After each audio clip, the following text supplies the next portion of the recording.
కీర్తనలో 121 వాక్యం చూసుకుందాం. ఆయన నీ పాదము త్రొట్టిల్లనీయడు నిన్ను కాపాడువాడు కునుకడు. గట్టిగా చెప్పకూడదామా? గట్టిగా బిగ్గర కొట్టాలి చప్పట్లు. మంచి మాట. అందరు చెప్పండి మాట. అందరు చెప్పండి. ఆయన నీ పాదములు తొట్టిల్లనీయడు, నిన్ను కాపాడువాడు కునుకడు. చెప్పండి, కునుకడు. ఆయన ఏంటంట? ఆయన ఏమాత్రం కునుకడు. ఆయన కునికే దేవుడు కాదు. ఆయన కునికే దేవుడు కాడు. ఆయన నిన్ను కాపాడువాడు. నీ పాదం తొట్టిల్లనీయడు.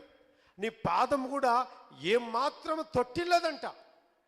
అంత బాధ్యత వహిస్తున్నాడు. అంతగా దేవుడిని కనికరిస్తున్నాడు. అంతగా దేవుడిని కటాక్షిస్తున్నాడు.